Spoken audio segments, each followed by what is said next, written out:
44 anos, sei que estou com cara de 50, o corpinho de 60.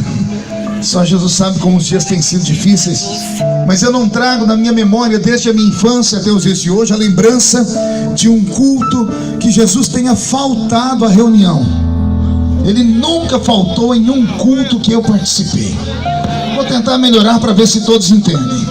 Eu quis dizer que desde criança até os dias de hoje eu não me lembro de um culto que Jesus tenha sequer chegado atrasado à reunião.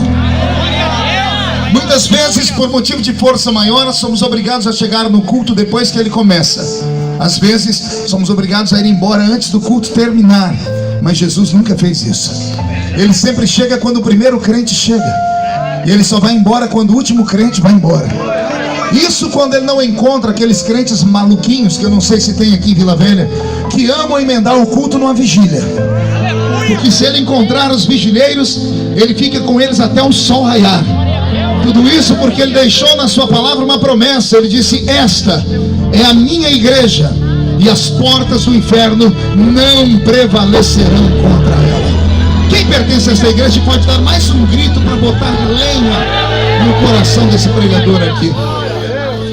Abrir a Bíblia Sagrada no Evangelho segundo escreveu São Lucas, no capítulo 10, é uma aventura. Uma aventura porque não se trata de um texto comum. Os evangelhos nada mais são do que relatos do encontro entre Jesus com seres humanos. Vou repetir. Os evangelhos nada mais são do que relatos dos encontros entre Jesus e seres humanos. Não são relatos de Jesus com anjos. Não são relatos de Jesus com príncipes, com reis, com potentados. Os evangelhos narram histórias comuns, histórias simples, histórias de pessoas carregadas de problemas, com depressão, com suas crises, com seus devaneios, com os preconceitos da sociedade daquele tempo. E o que é lindo é saber que Jesus parava para ouvir todos, dava atenção a todos. E quando ele terminava de falar, as pessoas se reuniam em grupos e diziam: que homem é esse? Que quando fala, o nosso coração sacode dentro do nosso peito. O sonho de todo pregador é ser um imitador de Cristo. Eu venho de uma época que nos ensinaram a imitar pregadores da terra. E olha que eu venho de uma época de grandes nomes. Pregadores que não pareciam seres humanos, eram verdadeiros atalaias de Deus na terra. Mas eu me lembro que com o passar do tempo, com a maturidade chegando, eu entendi que se nós imitarmos o Criador, o nosso sermão terá muito mais efeito. Porque ele não vai mexer apenas com a mente. As pessoas não vão apenas dizer: uau, isso não é um pregador, é uma enciclopédia. As pessoas vão sair dizendo: há unção neste homem. Eu senti o Espírito operar entre nós. E é isso que nós queremos aqui nesta noite. No capítulo 10, eu encontro um Jesus que está irado. Raramente você vai ver ele irado na Bíblia Sagrada, principalmente nos evangelhos, que são a narrativa da sua história. Você, quando fala de um Cristo irado, nós vamos lembrar aí dele encontrando certa vez os homens na porta do templo fazendo vendas, e ele com um chicote expulsa os vendedores do templo.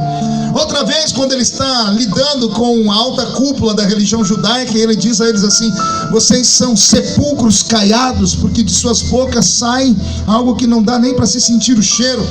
Raras são as vezes em que ele está irado. As palavras dele são de bênção, de paz, de alegria, de esperança e de milagre. Mas no capítulo 10 eu vejo Jesus irado. Eu vejo que ele estava em uma cruzada. Ele estava no que, igreja? Uma cruzada parecida com essa aqui. A diferença é que não havia luz elétrica, nenhum caminhão como esse, nem um som tão potente como esse.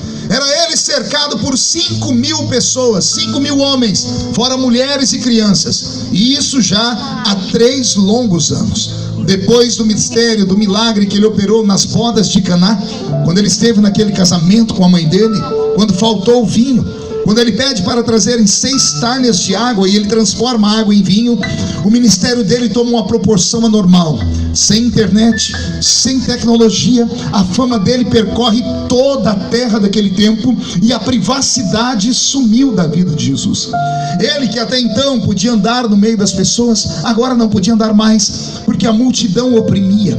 Havia um tempo de sequidão naquela terra tão grande. Quem conhece a Bíblia sabe que entre o livro de Malaquias e Mateus nós temos um período chamado de interbíblico, que são 400 anos que Deus ficou sem falar com a raça humana, em especial com Israel.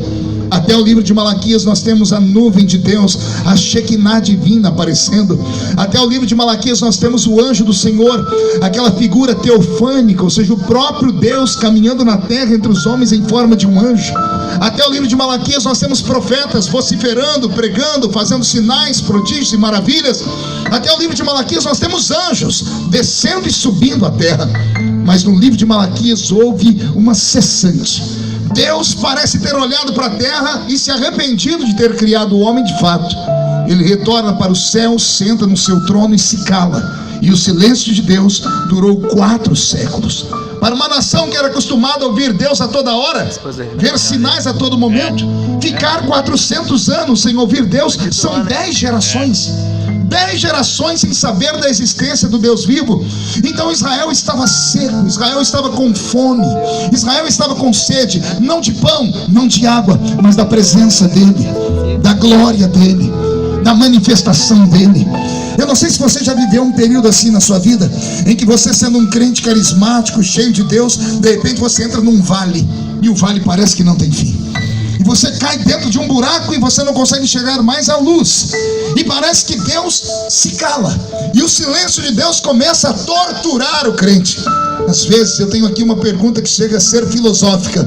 O que dói mais? Quando Deus puxa a nossa orelha ou quando Deus se cala e nós precisamos ouvir a sua voz? Fique aí para você meditar nesta noite sobre isso.